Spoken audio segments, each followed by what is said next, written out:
Senhor Jesus Cristo, a todos os irmãos, uma boa noite com Cristo no coração. Meus irmãos, passando aqui para mais uma meditação da Palavra de Deus, eu quero hoje trazer uma meditação, irmãos, no Salmo de número 23. Salmo de número 23. Eu quero trazer uma explanação versículo a versículo, para que nós venhamos melhor entender esse salmo. Amém, igreja? Diz assim: O Senhor é o meu pastor, nada me faltará. Deitar-me faz em verdes pastos, guia-me mansamente às águas tranquilas. Refrigera minha alma, guia-me pelas veredas da justiça por amor do seu nome. Ainda que eu andasse pelo vale da sombra da morte, não temeria mal algum, porque tu está comigo, a tua vara e o teu cajado me consolam. Preparas uma mesa perante mim na presença dos meus inimigos, unge a minha cabeça com óleo, o meu cálice transborda. Certamente que a bondade e a misericórdia me seguirão todos os dias da minha vida, e habitarei na casa do Senhor por longos dias. Amém? Meus irmãos, um texto muito conhecido, muitos deixam suas Bíblias abertas nesse salmo, e eu quero explicar ele, irmãos, da maneira, a interpretação correta desse salmo, como Davi o louvou. Irmãos, veja bem, quando Davi lhe diz que o Senhor é o pastor dele e que nada ia faltar, ele está dizendo, na verdade, irmãos, que o Senhor zela pela vida dos filhos dele, por aqueles que lhe obedecem. A Bíblia diz que nada pode faltar, ou não vai faltar. Porém, muitas das vezes, irmãos, veja bem, não vai faltar tribulação, não vai faltar dificuldade, angústia, como não falta vitória, como não falta alegria, como não falta tristeza. Esse versículo interpretado, irmão, muito equivocadamente como um verso de que nós vamos passar o que passar e nada vai nos acontecer e que tudo vai a mil maravilha. No entanto, irmãos, o que não vai nos faltar, aleluia Jesus, é a presença de Deus. É a presença de Deus. Você pode passar por lutas, tribulações, aflições aos pés de Cristo. E Ele vai estar ali comigo, vai estar ali com você. Então, esse versículo primeiro diz: O Senhor é meu pastor e nada vai me faltar. Irmãos, às vezes pode nos faltar tudo, menos a presença de Deus, da presença do nosso bom pastor. Veja bem, irmãos, portanto, não nos faltará, fique tranquilo, irmão, não vai faltar vitória, não vai faltar derrota. Que o crente tem uma mania, irmãos, de autopotencializar tudo, que tudo vai dar certo só para ele. Tem pessoas que vai fazer um vestibular e ela acha que já deu certo porque ela é crente. Não vai dar certo se você estudar, vai dar certo se você se esforçar. Muitos no trabalho mesmo, eu vou lá, uma vaga de emprego, e naquela vaga de emprego só eu sou cristão, então eu vou me sobressair aos demais. Não é bem assim, meu irmão, não é bem assim. Se você não se qualificar, não se preparar no mercado de trabalho, você não vai ser contratado, você não vai conseguir a vaga, você entendeu? Então nós precisamos, irmãos, ter fé sim, mas a nossa fé tem que ser uma fé racional. Nós não podemos simplesmente, irmãos, achar que eu tiro um verso da palavra de Deus ou um capítulo da palavra de Deus e aplico na minha vida num todo e aquilo ali acabou. Mas vamos lá.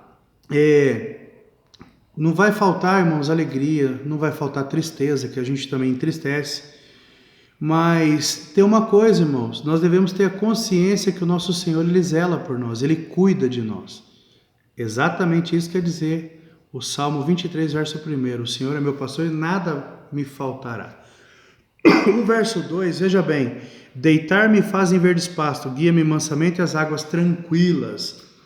Veja bem, a vida com Deus, irmãos, aleluia, Jesus, ela não é só vitória, como tem muitos louvores, hinos aí que gostam de cantar, que exalta o ego humano, mas a vida com Deus, irmãos, ela traz aflições, ela traz tribulação.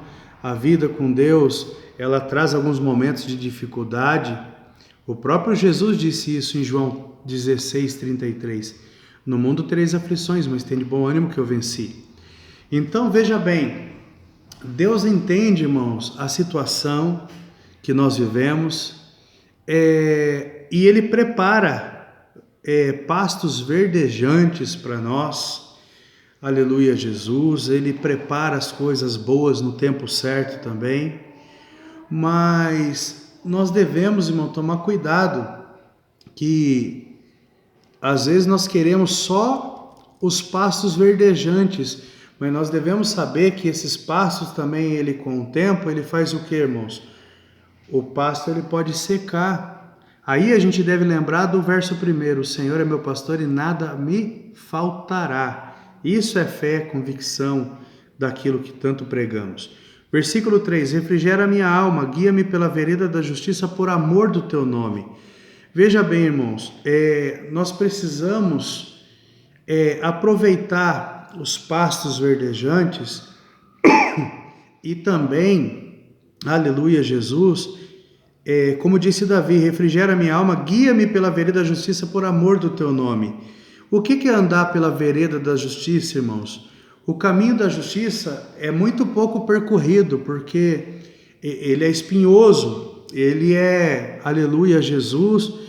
Muitas das vezes, irmãos, ele faz com que eu e você perdemos em ganhar alguma coisa aqui. Por quê? Se você for justo, se você realmente agir com justiça, você não vai fazer o que uma pessoa injusta faz. E o injusto, por hora, ela acha ou ele acha que ele está ganhando. Por quê? Eu fiz um gato no meu relógio e minha conta veio só R$50, enquanto a sua veio R$300. Olha quanto eu economizei. Mas isso é o quê? É injustiça, é viver no engano. Mas vamos lá, bora correr aqui, irmãos. Versículo 4. Ainda que eu andasse pelo vale da sombra da morte, não temeria mal algum, porque tu está comigo, a tua vara e o teu cajado me consola. Veja bem, irmãos, a sombra da morte. Quantos têm medo de morrer, né, irmãos? Quantos morrem de medo de morrer? Olha só a frase, né? Uma frase incoerente até, morrem de medo de morrer. Mas a Bíblia diz que morrer em Cristo é o que? É ganho, é lucro. O apóstolo Paulo diz isso. Para mim, o viver é Cristo, o morrer é ganho, é lucro. Todo mundo quer ir para o céu, mas ninguém quer morrer, né? Mas amém. Veja bem, perceba que, irmãos, em qualquer momento da vida, Deus já está o quê? Conosco. O Senhor vai estar ali, aleluia, preparando os pastos verdejantes, vai estar ali refrigerando a nossa alma, trazendo o quê? Um pouco de paz.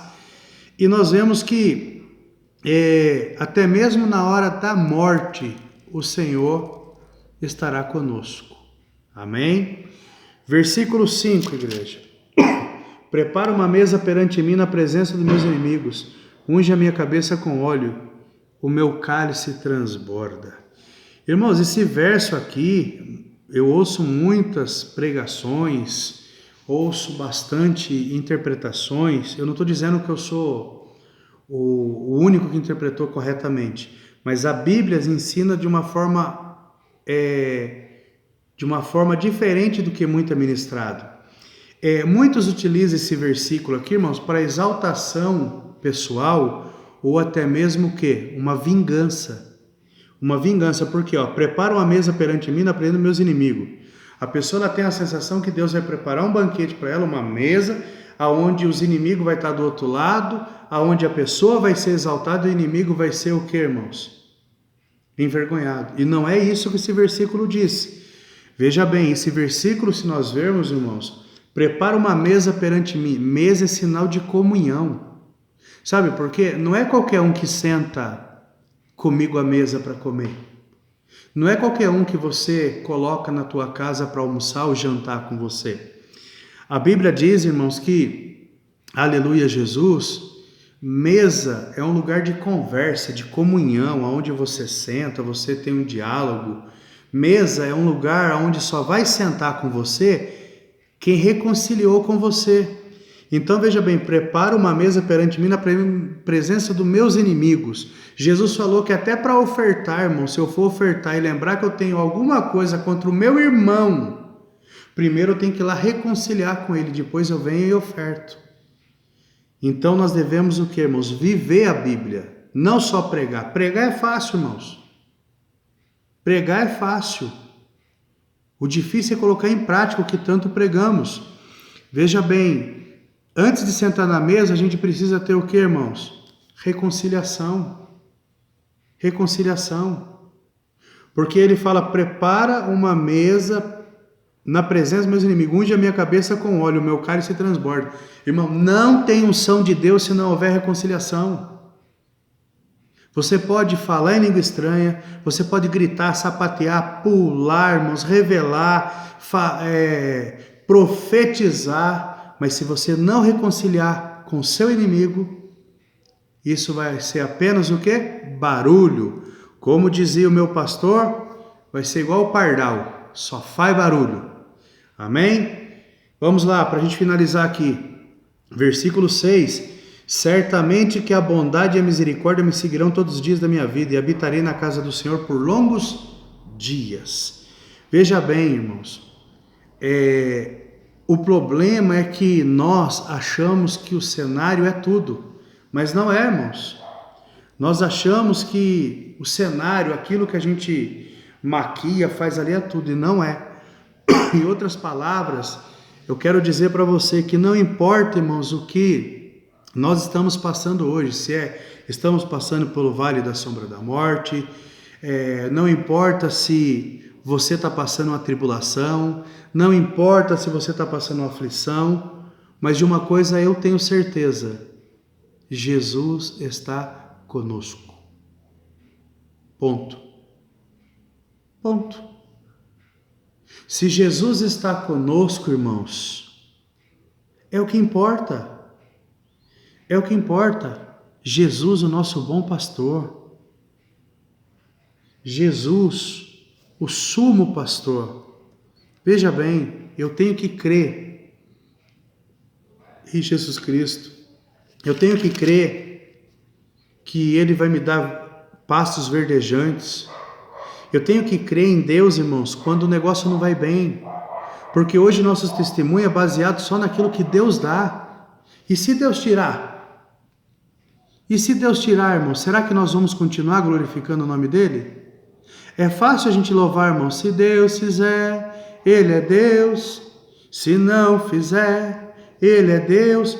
Mas e quando Deus Ele permite algumas coisas ser tiradas da nossa vida? Faça uma reflexão, irmãos.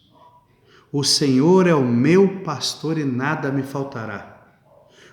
Pode ser que algum dia falte tudo, irmãos. Só não pode faltar a presença de Deus em nossa vida. Amém? Deus abençoe tua vida. Essa foi uma reflexão rápida aí do Salmo 23, versículo a versículo, para a nossa vida. Não importa o que você esteja passando hoje. Não importa o que nós estamos passando hoje. O que importa é que o Senhor está conosco. E isto basta. Não importa se você está passando pelo vale da sombra da morte, mas o Senhor está lá conosco. Reconcilia com o seu inimigo. Não tem como, irmãos, eu e você ter unção de Deus se a gente ficar cheio de mágoa, ressentimento no coração. Não tem como. Você quer que Deus, a misericórdia e a bondade de Deus te acompanhe por toda a tua vida? Obedeça a palavra de Deus. Que o Senhor te abençoe e te guarde. Que o Senhor venha nos dar um final de semana abençoado, segundo a vontade dEle. Amém? Que Deus os abençoe em nome de Jesus Cristo.